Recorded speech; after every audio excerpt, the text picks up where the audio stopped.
আজকাল স্কুলের টিফিনে পাস্তার বেশ চল দেখা যায়, কিন্তু কয়েক বছর আগে এই ব্যাপারটা একটু আলাদা ছিল।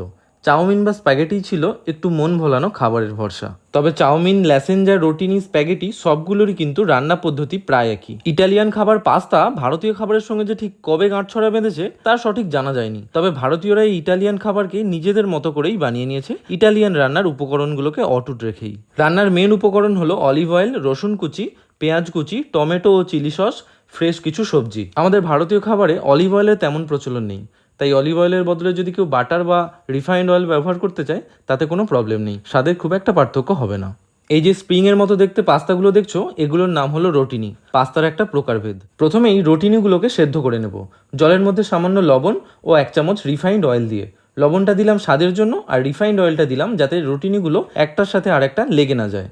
এরপর ওই যে বলেছিলাম ফ্রেশ সবজি নিয়েছিলাম কিছু, সেটা কেটে নিচ্ছি। দেখো, রান্নার মেন উপকরণগুলো যেমন দেখতে, সবজিও ঠিক তেমনভাবেই কাটতে আমি পছন্দ করি। রুটিনি লম্বা লম্বা, তাই পাস্তার সবজিগুলো হবে লম্বা লম্বা। পাস্তাগুলো সেদ্ধ করতে জাস্ট 5 থেকে 7 মিনিট লাগবে। জল থেকে ছেঁকে নিয়ে গরম অবস্থাতেই 1 চামচ অলিভ অয়েল আর সামান্য গোলমরিচের গুঁড়ো মাখিয়ে রাখো, স্বাদ খুব সুন্দর আসবে। আর গরম অবস্থাতেই মাখিয়ে রাখতে বলছি কারণ এর ফলে গোলমরিচের গুঁড়োগুলো পাস্তায় খুব ভালোভাবে অ্যাবজর্ব হবে। এরপর কড়াই গরম করে পরিমাণ মতো অলিভ অয়েল দিয়ে পেঁয়াজ আর রসুন কুচি দিয়ে দাও। কাঁচা ভাবটা চলে গেলে সবজিগুলো দিয়ে লবণ দিয়ে ঢেকে দাও 5 মিনিটের জন্য। তবে খেয়াল রেখো ভাজা ভাবটা যেন চলে না আসে। এরপর ঢাকনা খুলে টমেটো ও চিলি সস দিয়ে পাস্তাগুলো দিয়ে দাও।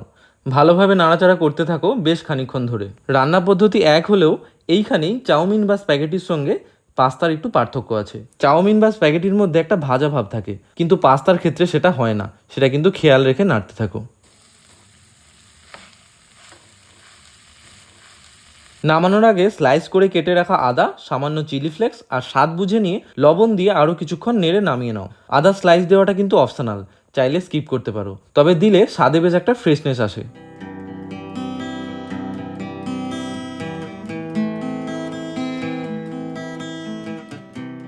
তারপর আর কি, প্রান্তিকের স্পেশাল গরম গরম রোটিনি পাস্তা কাঁটা চামচ দিয়ে টপ করে গালে পুড়ে দাও, আর কমেন্টে বলে যাও কেমন হয়েছে।